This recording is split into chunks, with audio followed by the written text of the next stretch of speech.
All right, friends and family, let's get started. We are making a quick and easy French toast. So grab yourself a couple eggs, crack them in a bowl, and this is going to be the base for our liaison or soaking liquid for the French toast. So 2 eggs will do. To that, we're going to add 1 tablespoon of granulated sugar. Now we'll add some vanilla extract, about ½ a teaspoon.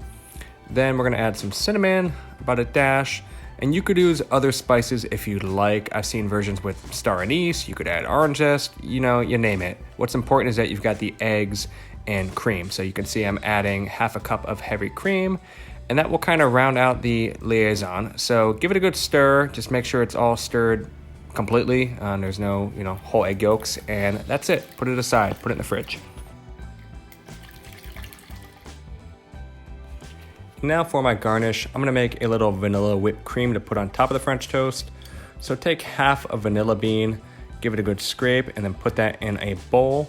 Save the vanilla bean pod though, there's nothing wrong with it. It still has a lot of flavor. So you can put it in some sugar, or you can just put it back where you store your vanilla beans and use it for another application.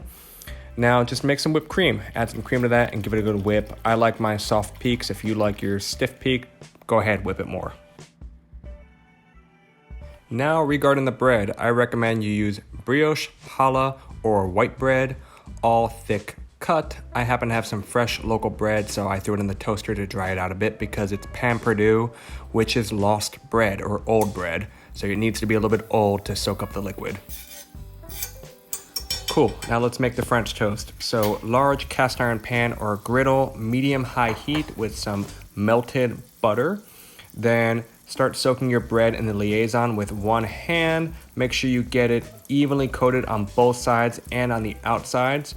But make sure you don't over soak it. You don't want it to be mushy.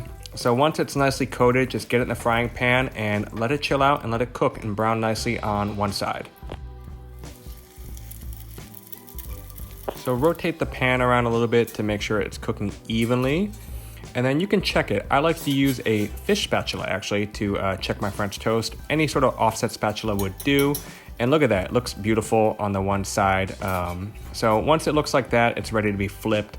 I would say all in, the French toast takes about 2 to 3 minutes per side. And then once it's golden brown on each side, I add a little bit more butter. This is kind of a nice trick. It really evens out the goldenness and makes it even more rich. So add that butter and you can see it gets that nice slow sizzle and just becomes really delicious.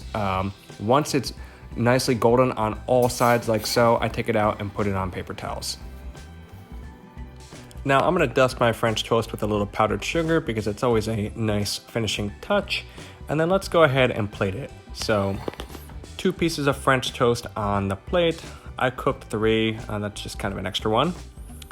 And then we're gonna put the berries on top of it and then just kind of build it.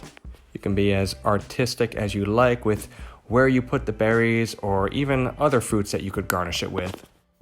Now let's grab that soft vanilla whipped cream from the fridge. Give it a nice little whip again just to bring it back to life. And then we're gonna garnish our French toast with it. Okay, I lied. I'm gonna add some Canadian maple syrup first, only the finest, and then we'll put the whipped cream on top. So 1 or 2 canals of that soft whipped cream right in the middle of those berries, and it is already looking delicious. You could garnish it with some fresh mint if you have it, like so. Maybe a little bit more whipped cream on top, and that, my friends, is it. That is a delicious French toast at home. You can see, super easy to do, and does not take long at all to make. Okay guys, that is it. That is how you make the French toast. You can see it's not that hard to do. Use challah bread, brioche, white, wheat. It kind of doesn't really matter that much. Really what you prefer. Just follow the techniques. Make sure your bread's a little bit old. Make sure you soak it adequately and make sure you enjoy it.